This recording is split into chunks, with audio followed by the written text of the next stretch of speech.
Welcome, dear listener, to Understanding Yourself, a journey through psychological types. I'm your host on this fascinating exploration of the human psyche, and together we'll unravel the complexities of personality and consciousness. In this audiobook, we'll delve into the groundbreaking work of Carl Jung and his theory of psychological types. This isn't just an academic exercise. Understanding these concepts can profoundly impact your life, relationships, and personal growth. By the end of our journey, you'll have a deeper understanding of yourself and those around you. We'll start by exploring the fundamental distinction between introversion and extraversion. These terms have become commonplace in our modern lexicon, but their true meanings run much deeper than many realize. Then, we'll dive into the four functions of consciousness: thinking, feeling, sensation, and intuition. Each of these functions represents a different way of perceiving and interacting with the world. As we progress, you'll learn how to identify these traits in yourself and others. You'll discover how understanding psychological types can improve your communication, enhance your relationships, and help you navigate both personal and professional challenges more effectively. So, find a comfortable spot, take a deep breath, and prepare to embark on a journey of self-discovery. Let's begin with the cornerstone of Jung's theory, the concepts of introversion and extraversion. Chapter 1. Introversion and Extraversion. Two sides of the same coin. Imagine, if you will, two individuals at a bustling party. Sarah is in her element, moving from group to group, her laughter ringing out above the music. She seems energized by each new conversation, her eyes sparkling with enthusiasm. In a quiet corner, you spot Michael, and engaged in a deep discussion with one person.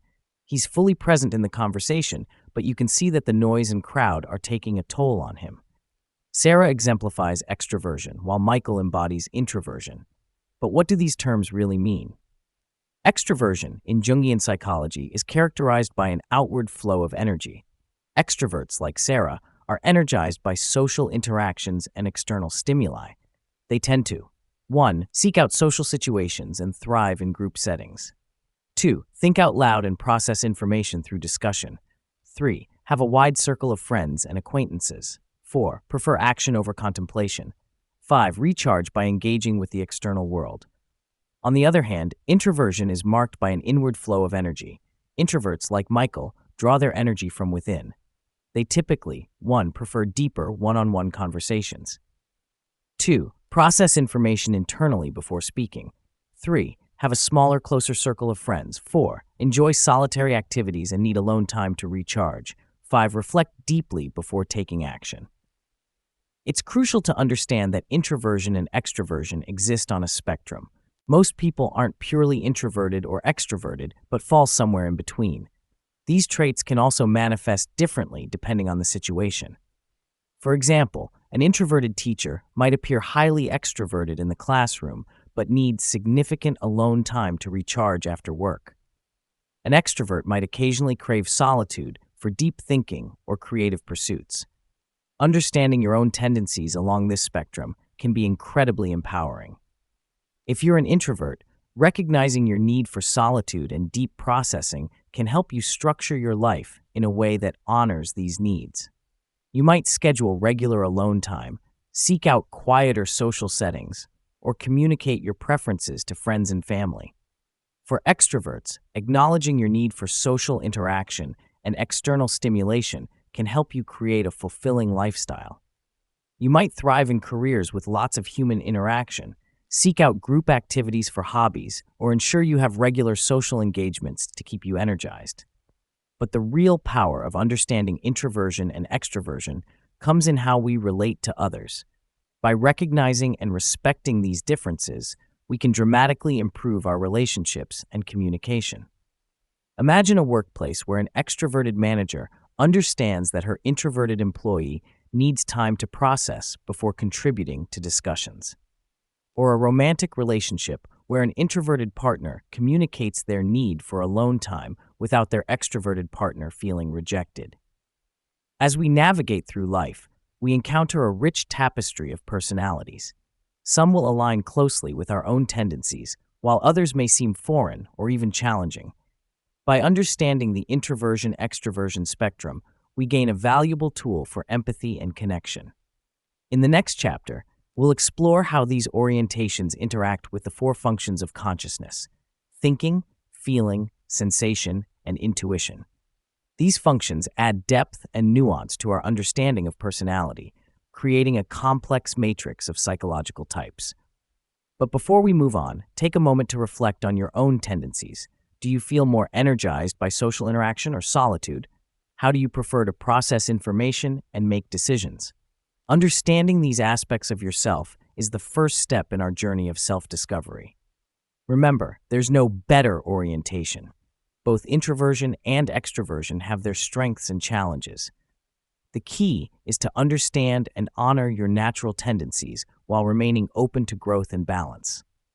In our next chapter, we'll delve into the world of thinking and feeling, two fundamental ways we make sense of the world around us.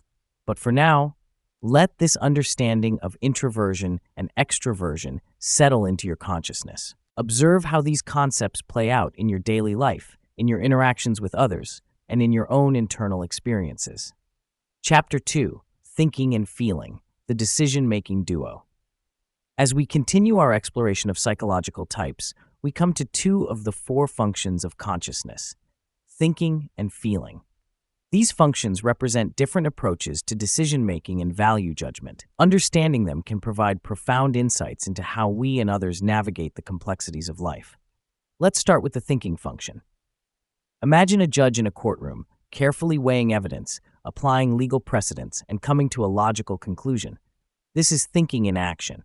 The thinking function is characterized by 1. Logical analysis and reasoning. 2. Objective evaluation of facts and data.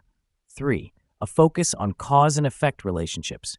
4. Preference for impersonal criteria in decision-making. 5. Tendency to detach emotions from the decision-making process. People with a dominant thinking function often excel in fields that require analytical skills, such as science, engineering, or law. They tend to approach problems methodically, breaking them down into component parts and seeking logical solutions. Now let's contrast this with the feeling function.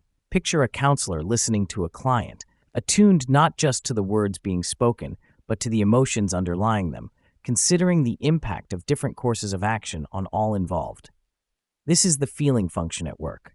Key characteristics include 1. Evaluation based on personal and cultural values. 2. Consideration of the impact of decisions on people. 3. Empathy and understanding of emotional nuances. 4. Seeking harmony and positive relationships. 5. Making decisions based on what feels right or aligns with personal values. Those with a dominant feeling function often thrive in roles that involve understanding and working with people, such as counseling, teaching, or human resources. They excel at creating harmonious environments and are often skilled at resolving interpersonal conflicts. It's important to note that both thinking and feeling are rational functions. They both involve making judgments and decisions. The difference lies in the criteria used to make these judgments. Thinking types prioritize logical consistency and objective truth, while feeling types prioritize emotional congruence and subjective values. Also, having a preference for one doesn't mean an inability to use the other. A thinking type can still be empathetic and considerate, just as a feeling type can engage in logical analysis.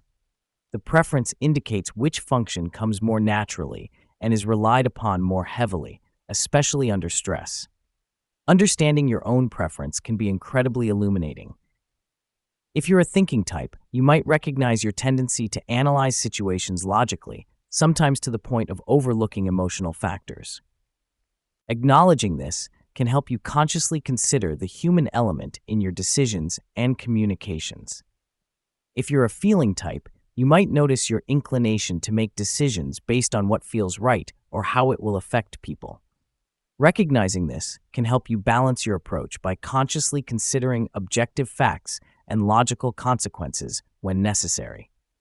But the real power of understanding these functions comes in how we interact with others. In a workplace, for example, a thinking-oriented manager might present a logical case for a new initiative, complete with data and projected outcomes. A feeling-oriented employee might be more concerned with how the changes will affect team morale and individual roles. Both perspectives are valuable, and the best decisions often come from considering both logical and emotional factors. In personal relationships, understanding these differences can be transformative. A thinking type might show love through practical actions and problem solving, while a feeling type might prioritize emotional support and verbal affirmations. Recognizing these differences can help partners appreciate each other's approaches and find ways to meet each other's needs more effectively. As we move through life, we encounter countless situations that require decision-making and judgment. By understanding the thinking and feeling functions, we gain valuable tools for navigating these situations more effectively. We can learn to balance logical analysis with emotional intelligence, leading to more holistic and satisfying outcomes. In our next chapter, we'll explore the remaining two functions, sensation and intuition. These functions represent different ways of perceiving and gathering information from the world around us. Together with thinking and feeling, they complete the quartet of cognitive functions that form the basis of Jung's psychological types. But for now, take some time to reflect on your own decision-making processes. Do you tend to prioritize logical analysis or emotional congruence? How does this impact your relationships and your approach to problems? By becoming more aware of these tendencies, you can begin to harness the strengths of both approaches, leading to more balanced and effective decision-making in all areas of your life. Chapter 3: Sensation and Intuition, the Perception Pair. As we delve deeper into the realm of psychological types, we come to the final pair of cognitive functions, sensation and intuition. These functions represent different ways of perceiving and gathering information from the world around us. Understanding these functions can provide valuable insights into how we and others process information and experience reality. Let's begin with the sensation function. Imagine a master chef carefully selecting ingredients at a market, noting the vibrant colors of fresh produce, inhaling the aromas of herbs and spices, feeling the texture of ripe fruits. This is sensation in action. The sensation function is characterized by 1. Focus on concrete, tangible information. 2. Attention to details and facts in the present moment. 3. Reliance on direct sensory experience. 4. Preference for practical, realistic approaches. 5. Tendency to trust what can be seen, heard, touched, tasted, or smelled. People with a dominant sensation function often excel in fields that require acute attention to detail and hands-on skills, such as craftsmanship, surgery, or culinary arts. They tend to be grounded in the present moment and have a keen appreciation for the physical world around them. Now let's contrast this with the intuition function. Picture a visionary entrepreneur seeing connections between seemingly unrelated trends, envisioning potential futures, and generating innovative ideas. This is the intuition function at work. Key characteristics include 1. Focus on abstract concepts and possibilities. 2. Attention to patterns and underlying meanings. 3. Reliance on hunches, insights, and imagination. 4. Preference for novel, innovative approaches. 5. Tendency to look beyond the obvious to what could be. Those with a dominant intuition function often thrive in roles that involve strategy, innovation, and big-picture thinking, such as entrepreneurship, research, or creative fields. They excel at seeing potential and imagining future possibilities. It's crucial to understand that both sensation and intuition are perceiving functions. They both involve taking in information from the world. The difference lies in what kind of information is prioritized and how it's processed. Sensation types focus on concrete, immediate data from their senses, while intuition types focus on abstract possibilities and underlying patterns. As with thinking and feeling, having a preference for one doesn't mean an inability to use the other. A sensation type can still use their imagination and consider future possibilities, just as an intuition type can pay attention to concrete details when necessary. The preference indicates which function comes more naturally and is relied upon more heavily, especially when processing new information. Understanding your own preference can be incredibly enlightening. If you're a sensation type, you might recognize your tendency to focus on concrete facts and immediate realities, sometimes to the point of overlooking long-term implications or abstract concepts. Acknowledging this can help you consciously consider broader patterns and future possibilities in your decision-making. If you're an intuition type, you might notice your inclination to focus on the big picture and future potential, sometimes at the expense of practical details. Recognizing this can help you balance your approach by consciously attending to concrete facts and immediate realities when necessary.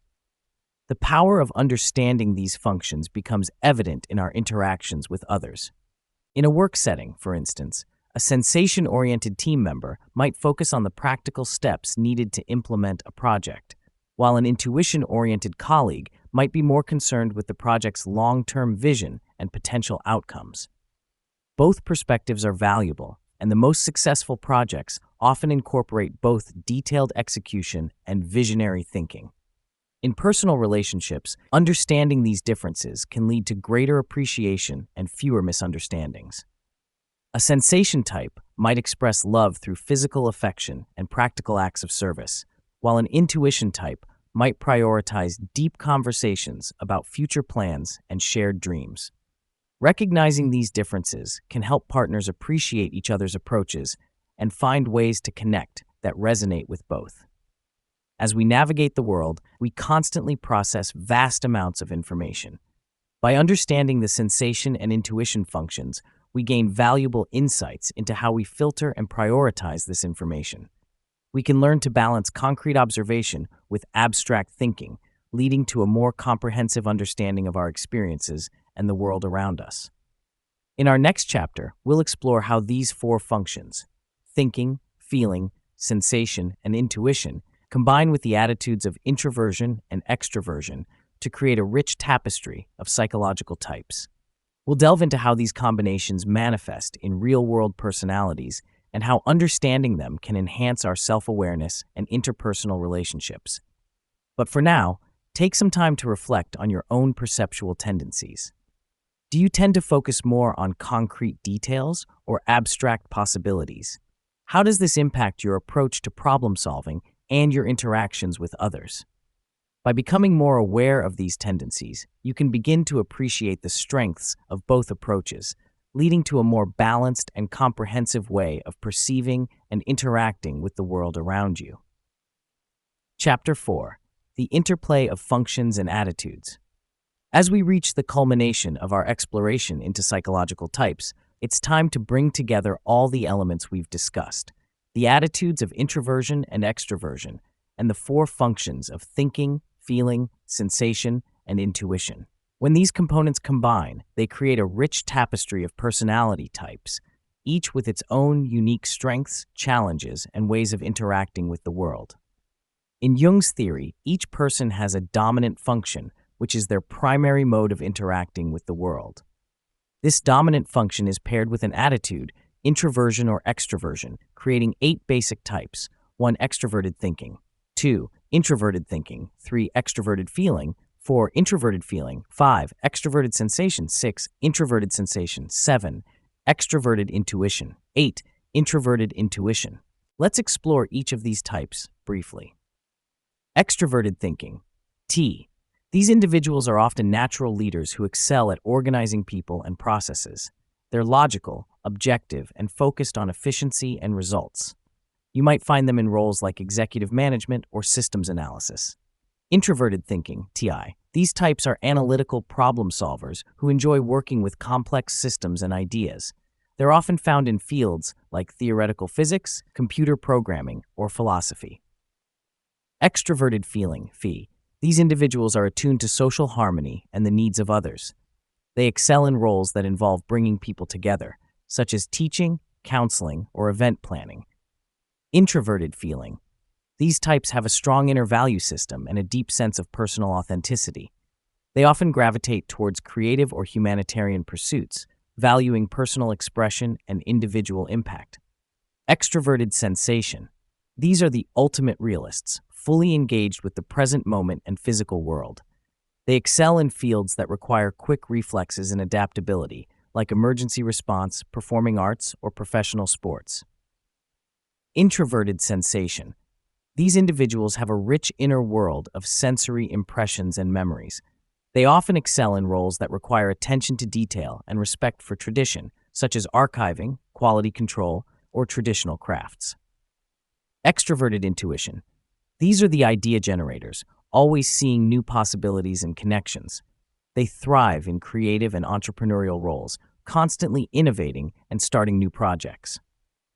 Introverted intuition, NI. These individuals have a deep, often unconscious understanding of complex systems and patterns.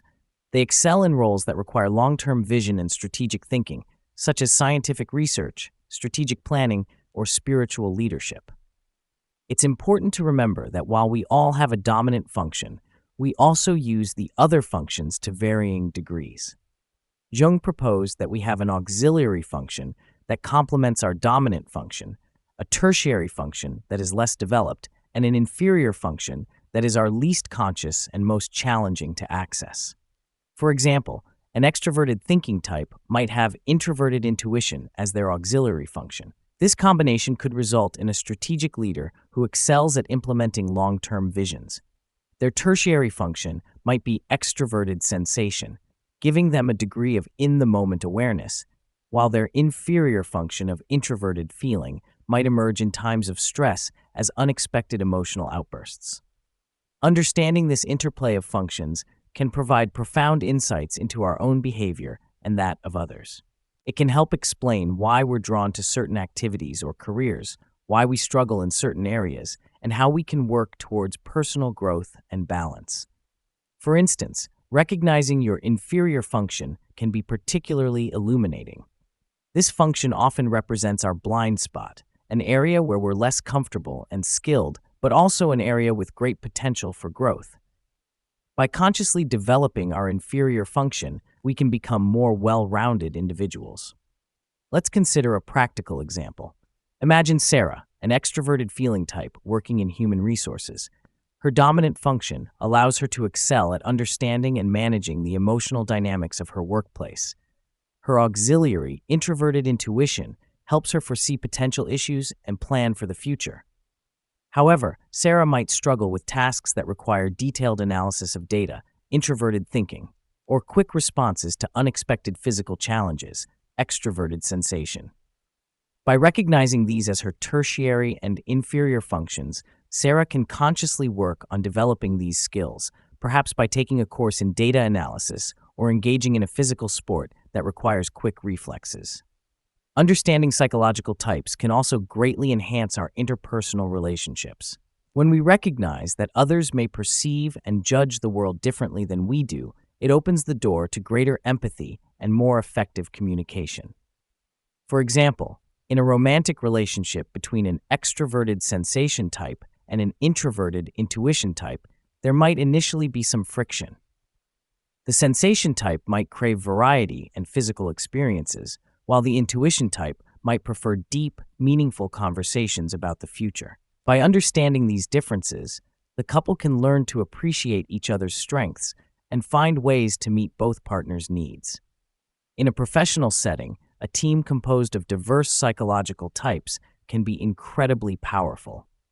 An extroverted thinking type might excel at organizing and implementing projects, while an introverted feeling type could ensure that the human impact is considered. An extroverted intuition type could generate innovative ideas, while an introverted sensation type could attend to crucial details and maintain quality standards. It's crucial to note that psychological type is not destiny. We all have the capacity to develop all 8 functions, and our type is not an excuse for poor behavior or a limitation on our potential. Instead, understanding our psychological type should be seen as a tool for self-awareness and personal growth. As we conclude this chapter, I encourage you to reflect on your own psychological type. Which functions feel most natural to you? Which do you find more challenging? How does your type manifest in your personal and professional life? Remember, the goal isn't to box yourself into a specific type, but to use this understanding as a springboard for personal development. By recognizing our natural strengths and consciously developing our less preferred functions, we can become more balanced, adaptable, and fulfilled individuals. Chapter 5. Practical Applications of Psychological Types. Now that we've explored the intricacies of psychological types, Let's delve into how this knowledge can be practically applied in various aspects of life. Understanding psychological types isn't just an interesting theoretical exercise, it's a powerful tool that can enhance our personal growth, improve our relationships, and boost our professional effectiveness. Personal growth and self-understanding. One of the most significant benefits of understanding psychological types is the self-awareness it fosters. When we recognize our own type, we gain insights into our natural strengths, potential blind spots, and areas for growth. For example, if you identify as an introverted intuition type, you might recognize your ability to see underlying patterns and envision future possibilities. This strength could be leveraged in long-term planning or creative problem-solving. However, you might also notice a tendency to overlook immediate, practical details. Recognizing this, you could consciously work on developing your sensing function, perhaps by practicing mindfulness techniques to become more aware of your immediate sensory experiences. Understanding your type can also help you navigate stress more effectively. Each type tends to respond to stress in characteristic ways. An extroverted thinking type, for instance, might become overly controlling under stress, while an introverted feeling type might withdraw emotionally. By recognizing these patterns, we can develop more effective coping strategies. Moreover, understanding psychological types can guide our personal development journey. It can help us choose activities and practices that not only align with our natural preferences, but also challenge us to grow. An introverted thinking type might find fulfillment in pursuing complex intellectual challenges, but might also benefit from consciously practicing social skills to develop their feeling function. Enhancing relationships. In the realm of relationships, whether romantic, familial, or friendships, understanding psychological types can be transformative. It provides a framework for understanding and appreciating differences, reducing conflict, and improving communication. Consider a friendship between an extroverted sensation type and an introverted intuition type. The sensation type might enjoy spontaneous activities and living in the moment, while the intuition type might prefer planning ahead and discussing abstract concepts. Without understanding these differences, friction could arise. The sensation type might view their friend as overly serious or detached, while the intuition type might see their friend as impulsive or shallow. However, with an understanding of psychological types, both friends can appreciate each other's different approaches to life. They can learn to balance spontaneity with planning and to engage in both concrete experiences and abstract discussions. This understanding fosters mutual respect and can lead to a more enriching friendship. In romantic relationships, understanding psychological types can be particularly beneficial. It can help partners understand each other's needs, communication styles, and ways of showing affection. An extroverted feeling type might express love through verbal affirmations and social activities, while an introverted thinking type might show love through problem-solving and shared intellectual pursuits.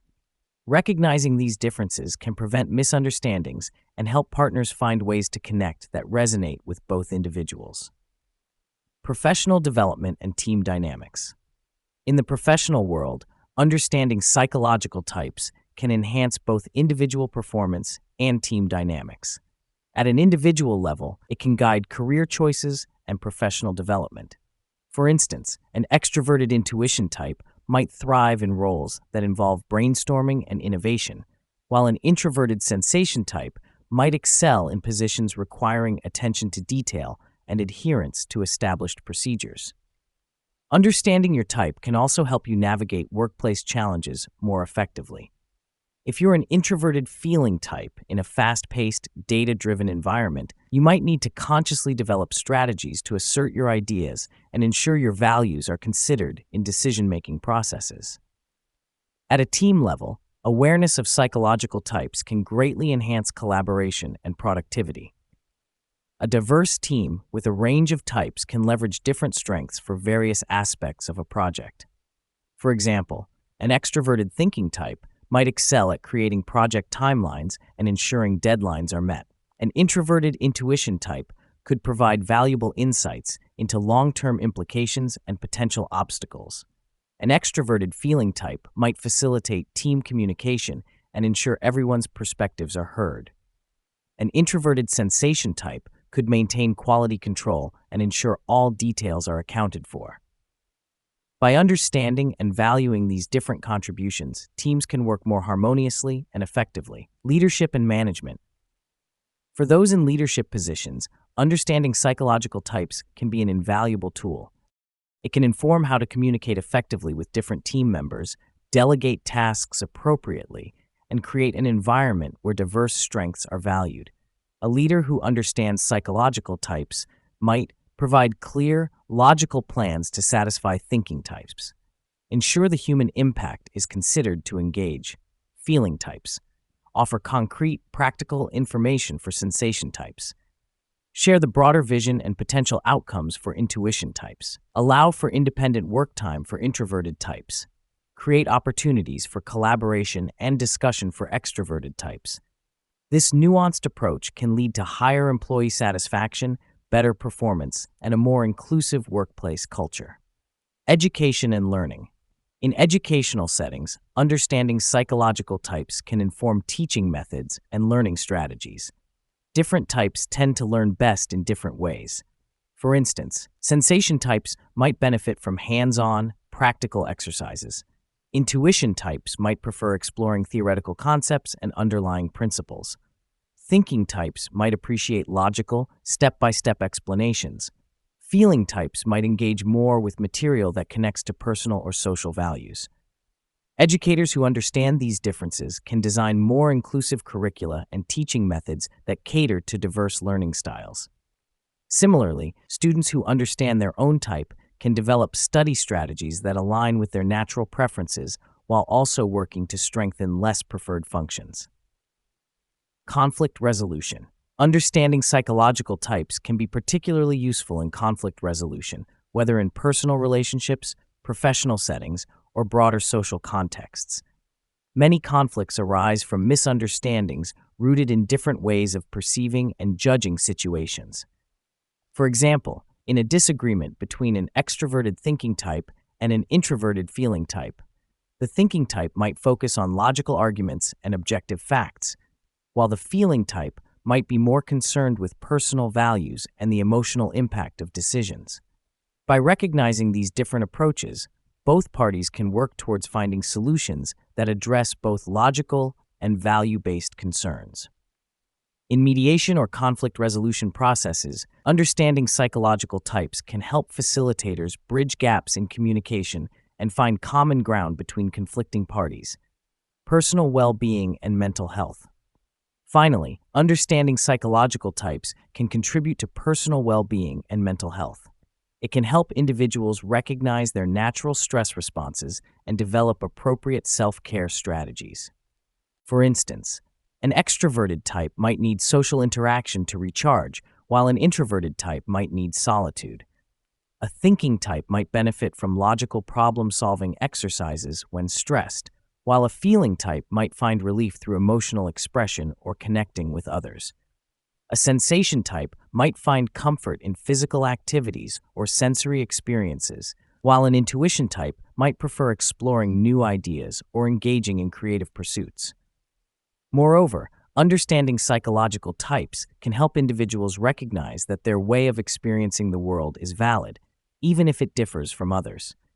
This can be particularly valuable for types that might feel out of step with societal norms or expectations.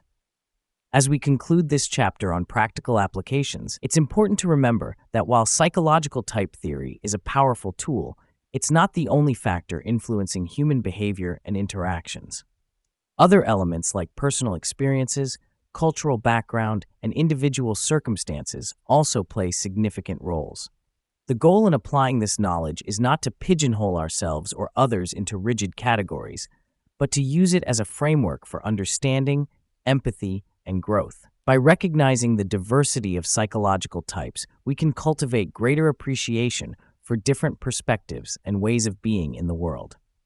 In our final chapter, we'll explore how to continue your journey with psychological types, including resources for further learning and strategies for ongoing personal development. Chapter 6: Continuing Your Journey, Next Steps and Further Exploration. As we reach the conclusion of our exploration into psychological types, you may find yourself wondering, where do I go from here? Understanding psychological types is not a destination, but rather the beginning of a lifelong journey of self-discovery and personal growth. In this final chapter, we'll discuss ways to deepen your understanding, apply this knowledge in your daily life, and continue your journey of personal development. Self-reflection and type identification. If you haven't already, the first step is to reflect on your own psychological type. While there are many online tests available that claim to identify your type, it's important to approach these with a critical mind. These tests can be a starting point, but true type identification comes from deep self-reflection and observation of your own patterns of thinking, feeling, and behaving. Consider the following questions. 1. Do you tend to gain energy from social interactions, extraversion, or from solitary activities, introversion? 2. Do you prefer to focus on concrete facts and details, sensation, or on patterns and possibilities, intuition? 3. Do you make decisions primarily based on logical analysis, thinking, or on values and how people will be affected, feeling? 4. Do you prefer your life to be planned and structured, judging, or spontaneous and flexible, perceiving? Remember, everyone uses all of these functions to some degree. The goal is to identify which ones come most naturally to you and which require more conscious effort. Journaling can be an excellent tool for this self-reflection process. Try keeping a daily journal where you note your reactions to different situations, your decision-making processes, and your energy levels in various contexts. Over time, patterns may emerge that give you insight into your psychological type. Deepening your understanding. Once you have a sense of your own type, there are many ways to deepen your understanding. Read the works of Carl Jung and other type theorists. Start with Jung's psychological types for a foundational understanding. Then explore works by more recent theorists who have built upon Jung's ideas. 2. Attend workshops or seminars. Many organizations offer workshops on psychological type. These can provide valuable insights and the opportunity to interact with others interested in this field. 3. Seek out a certified type practitioner. A professional can provide a more in-depth analysis of your type and guide you in applying this knowledge to your life. 4. Join online communities. There are many forums and social media groups dedicated to discussing psychological types. These can be great places to learn from others' experiences and insights. 5. Observe and discuss with others. As you become more familiar with type theory, you may start to recognize type patterns in those around you. Engaging in respectful discussions about type with friends, family, or colleagues can deepen your understanding. Applying type knowledge in daily life. Understanding psychological types isn't just theoretical, it's a practical tool for navigating daily life. Here are some ways to apply this knowledge. 1. Communication. Adjust your communication style based on the likely type of the person you're interacting with. For example, with a thinking type, focus on logical arguments and data. With a feeling type, emphasize the human impact and values involved. 2. Problem solving. When faced with a challenge, try approaching it using different functions. If you typically rely on intuition, try using sensation to gather concrete facts. If you usually use thinking, consider the feeling aspect of the situation. 3. Stress management. Recognize your stress responses based on your type and develop appropriate coping strategies. For example, an extroverted type might need social support during stress, while an introverted type might need solitude to recharge. 4. Personal growth. Identify areas for growth based on your less preferred functions. If you're a thinking type, you might work on developing your emotional intelligence. If you're a sensation type, you could practice thinking more about long-term implications and abstract concepts. 5. Career development. Use your understanding of type to guide career choices and professional development. Seek roles that align with your natural preferences while also providing opportunities to develop less preferred functions. Balancing type awareness with flexibility. While understanding your psychological type can be immensely valuable, it's crucial to maintain a balanced perspective. Your type is not a box that limits you, but rather a starting point for growth. Here are some key points to remember. 1. Type is not destiny. Your psychological type influences your preferences, but it doesn't determine your abilities or limit your potential. With effort and practice, you can develop skills in any area. 2. People are complex. While type theory provides a useful framework, it doesn't capture the full complexity of human personality. Other factors, such as personal experiences, cultural background, and individual circumstances, also play significant roles in shaping who we are. 3. Avoid stereotyping. While it can be tempting to quickly categorize others based on observed behaviors, remember that type is about internal cognitive processes, not just external behaviors. Avoid making assumptions about others' types or capabilities based on limited information. 4. Embrace growth. Use your understanding of type as a springboard for personal development, not as an excuse for limitations. Challenge yourself to develop your less preferred functions and to step outside your comfort zone. 5. Appreciate diversity. One of the most valuable aspects of understanding psychological types is the appreciation it fosters for different ways of perceiving and interacting with the world. Cultivate respect and admiration for types different from your own. The ongoing journey. As you continue your journey with psychological types, remember that this is a lifelong process of learning and growth. Your understanding will deepen over time, and you may even find that your perception of your own type evolves as you gain new insights and experiences. Stay curious, keep observing yourself and others, and remain open to new understandings. The world of psychological types is rich and complex, offering endless opportunities for discovery and personal development. Conclusion. We've come to the end of our exploration of psychological types, but in many ways, this is just the beginning. You now have a powerful framework for understanding yourself and others, a tool for personal growth, and a lens through which to view the rich diversity of human cognition and behavior. As you move forward, carry this knowledge with you. Let it inform your interactions, guide your personal development, and enhance your appreciation for the unique ways in which each individual perceives and interacts with the world. Remember, the goal is not to fit yourself or others into rigid categories, but to use this understanding as a starting point for greater empathy, more effective communication, and continued personal growth. Each type has its strengths and challenges, its unique perspectives, and valuable contributions to offer. Thank you for joining me on this journey through the world of psychological types. May your path forward be one of continued discovery, growth, and deeper understanding of yourself and those around you.